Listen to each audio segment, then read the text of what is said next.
ನಮಸ್ಕಾರ ವೀಕ್ಷಕರೇ, ಪಾಕಶಾಸ್ತ್ರ ಚಾನಲಿಗೆ ಸ್ವಾಗತ. ಇವತ್ತು ನಾನು ಮದುವೆ ಸಮಾರಂಭಗಳಲ್ಲಿ ಹಾಗೆ ದೇವಸ್ಥಾನಗಳಲ್ಲಿ ಮಾಡುವಂಥ ಬೇಳೆ ಸಾರನ್ನು ನಿಮ್ಮ ಜೊತೆ ಶೇರ್ ಮಾಡ್ಕೊಳ್ತಾ ಇದ್ದೆ.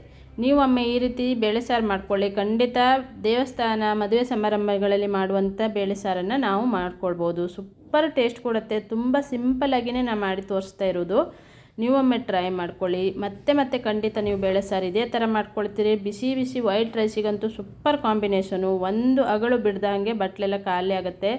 ಇದನ್ನು ಗ್ಲಾಸಲ್ಲಿ ಹಾಕ್ಕೊಂಡು ಕುಡಿಯುವಷ್ಟು ರುಚಿ ಕೊಡುತ್ತೆ. ಅಷ್ಟು ಸೂಪರಾಗಿ ಬರುತ್ತೆ ಬೇಳೆ ಸಾರು ಕೂಡ. ವಿಡಿಯೋನ ನೀವು ಪೂರ್ತಿಯಾಗಿ ನೋಡಿ, ಹಾಗೆ ಇನ್ನೊಬ್ಬರಿಗೂ ಶೇರ್ ಮಾಡಿ, ಲೈಕ್ ಮಾಡಿ, ಸಪೋರ್ಟ್ ಮಾಡಿ. ನನ್ನ ಚಾನಲನ್ನು ಸಬ್ಸ್ಕ್ರೈಬ್ ಮಾಡ್ಕೊಂಡಿಲ್ಲ ಅಂದರೆ ಸಬ್ಸ್ಕ್ರೈಬ್ ಮಾಡ್ಕೊಳ್ಳಿ. ಇಲ್ಲಿ 1 ಬೌಲ್ ಆಗೋಷ್ಟು ತೊಗರಿಬೇಳೆ, ಒಂದು 4 ಟೊಮೆಟೊ ಇದೆ. ಇದನ್ನಿಗೆ ಚೆನ್ನಾಗಿ ವಾಶ್ ಮಾಡಿಕೊಂಡು ನಾನು ಕುಕ್ಕರಲ್ಲಿ ಹಾಕಿ ಬೇಯಿಸ್ಕೊಳ್ತೇನೆ. ಇದನ್ನು ಟೊಮೆಟೊ ಮತ್ತು ತೊಗರಿಬೇಳೆಯನ್ನು ಕುಕ್ಕರಲ್ಲಿ ಹಾಕಿ ಒಂದು 2-3 ವಿಸಿಲ್ ಮಾಡ್ಕೊಳ್ಬೇಕು. 3 ವಿಸಿಲ್ ಮಾಡಿಕೊಂಡು ಇದನ್ನು ಬೇಯಿಸ್ಕೊಳ್ಳೋಣ. ಈಗ ಬೇಯಿಸ್ಕೊಂಡು ರೆಡಿ ಮಾಡ್ಕೊಂಡಿದ್ದೆ. ಇದನ್ನು ತಣ್ಣಗಾದ ನಂತರ ಇದನ್ನು ಚೆನ್ನಾಗಿ ಸ್ಮ್ಯಾಕ್ಸ್ ಮಾಡ್ಕೊಳ್ಬೇಕು. ನೋಡಿ, ಈಗ ತಣ್ಣಗಾಗಿದೆ. ಸ್ಮ್ಯಾಕ್ಸ್ ಮಾಡಿಕೊಂಡು ರೆಡಿ ಮಾಡಿ ಇಟ್ಕೊಂಡಿದ್ದೆ. ಈಗ ಬೇಳೆ ಸಾರನ್ನು ಮಾಡ್ಕೊಳ್ಳೋಣ.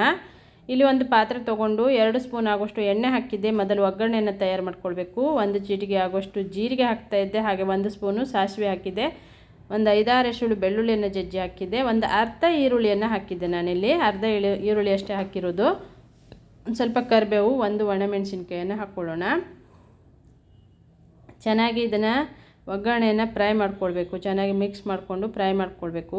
ಆ ಘಮ ಬರಬೇಕು. ಅಷ್ಟು ಸೂಪರಾಗಿರುವಂಥ ಘಮ ಬಂದಾಗಲೇ ಸಾರು ಟೇಸ್ಟ್ ಕೊಡುತ್ತೆ. ಈಗ ಒಗ್ಗರಣೆನೂ ರೆಡಿಯಾಗಿದೆ.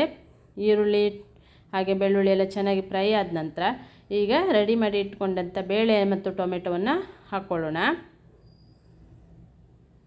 ತುಂಬ ಸಿಂಪಲ್ಲಾಗಿರುತ್ತೆ. ಎಷ್ಟು ರುಚಿ ಕೊಡುತ್ತೆ ಅಂದರೆ ಅಷ್ಟು ಸೂಪರಾಗಿ ಬರುತ್ತೆ. ಒಮ್ಮೆ ನೀವು ಇದನ್ನು ಟ್ರೈ ಮಾಡ್ಕೊಳ್ಳಿ.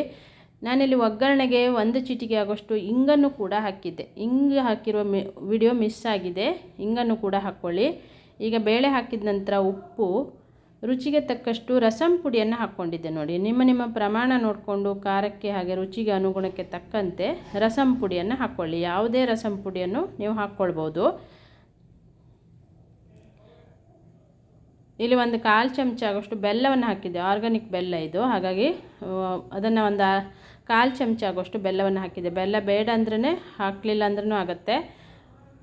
2 ಸ್ಪೂನ್ ಆಗುವಷ್ಟು ಹುಣಸೆ ಹುಳಿಯ ರಸವನ್ನು ಹಾಕಿದ್ದೆ. ಟೊಮೆಟೊ ತುಂಬ ಹುಳಿ ಇತ್ತಂದರೆ ಹುಣಸೆ ಹುಳಿಯ ರಸ ಹಾಕುವುದು ಬೇಡ. ಇಲ್ಲಾಂದರೆ ಹುಣಸೆ ಹುಳಿಯ ರಸವನ್ನು ಹಾಕ್ಕೊಳ್ಬೇಕಾಗತ್ತೆ. ಒಂದು 2 ಸ್ಪೂನ್ ಆಗುವಷ್ಟು ಹಾಕಿದ್ದೆ. ಹಾಗೆ ಈಗ ಕಟ್ ಮಾಡಿಟ್ಟಂಥ ಶುಂಠಿಯನ್ನು ಹಾಕ್ಕೊಳ್ತೇನೆ. ಶುಂಠಿಯನ್ನು ನಾವು ಕುದಿಯುವಾಗಲೇ ಹಾಕಿದರೆ ಅದು ಫ್ಲೇವರ್ಸ್ ಚೆನ್ನಾಗಿ ಬರುತ್ತೆ. ಇವಾಗ ಹಾಕ್ತಾಯಿದ್ದೆ ನೋಡಿ. ಇದನ್ನು ಚೆನ್ನಾಗಿ ಕುದಿಸ್ಕೊಳ್ಬೇಕೀಗ. ತುಂಬ ಟೇಸ್ಟಿಯಾಗಿರುವಂಥ ಮದುವೆ ಮನೆಯ ಬೇಳೆ ಸಾರು ರೆಡಿ ಆಗ್ತಾಯಿದೆ. ನೀವು ಒಮ್ಮೆ ಟ್ರೈ ಮಾಡಿದರೆ ಮತ್ತೆ ಖಂಡಿತ ಮಾಡ್ಕೊಳ್ತೀರಿ. ಎಲ್ಲರಿಗೂ ಇಷ್ಟನೂ ಆಗುತ್ತೆ. ಚೆನ್ನಾಗಿ ಕುದ್ದ ನಂತರ ಲಾಸ್ಟಲ್ಲಿ ಕೊತ್ತಂಬರಿ ಸೊಪ್ಪನ್ನು ಹಾಕಿರೋದು. ಈಗ ಸ್ಟವನ್ನು ಆಫ್ ಮಾಡ್ಕೊಳ್ಳೋಣ. ನೋಡಿದ್ರಲ್ಲ ಎಷ್ಟು ಸಿಂಪಲ್ಲಾಗಿ ಟೇಸ್ಟಿಯಾಗಿರುವಂಥ ಮದುವೆ ಮನೆ ಹಾಗೆ ದೇವಸ್ಥಾನಗಳಲ್ಲಿ ಮಾಡುವಂಥ ಬೇಳೆ ಸಾರು ರೆಡಿಯಾಗಿದೆ ವೀಕ್ಷಕರೇ. ನೀವೊಮ್ಮೆ ಟ್ರೈ ಮಾಡಿ. ಹಾಗೆ ವಿಡಿಯೋನ ಇನ್ನೊಬ್ಬರಿಗೂ ಶೇರ್ ಮಾಡಿ, ಲೈಕ್ ಮಾಡಿ, ಸಪೋರ್ಟ್ ಮಾಡಿ. ನನ್ನ ಚಾನಲನ್ನು ಸಬ್ಸ್ಕ್ರೈಬ್ ಮಾಡ್ಕೊಳ್ಳಿ. ಪಕ್ಕದಲ್ಲಿ ಇರುವಂಥ ಬೆಲ್ ಬಟನನ್ನು ಕ್ಲಿಕ್ ಮಾಡಿದರೆ ನಾನು ಯಾವುದೇ ಒಂದು ವಿಡಿಯೋನ ಅಪ್ಲೋಡ್ ಮಾಡಿದಾಗ ಅದರ ನೋಟಿಫಿಕೇಷನ್ ಫಸ್ಟ್ ನಿಮ್ಮ ಮೊಬೈಲಿಗೆ ಬರುತ್ತೆ. ಬಿಸಿ ಬಿಸಿ ವೈಟ್ ರೈಸಿಗಂತೂ ಸೂಪರ್ ಕಾಂಬಿನೇಷನು ಬೇಳೆ ಸಾರು. ನೀವು ಒಮ್ಮೆ ಟ್ರೈ ಮಾಡ್ಕೊಳ್ಳಿ. ಹಾಗೆ ಕಮೆಂಟ್ ಬಾಕ್ಸಲ್ಲಿ ಕಮೆಂಟನ್ನು ಬರೆಯೋದನ್ನು ಮರಿಬೇಡಿ. Thank you.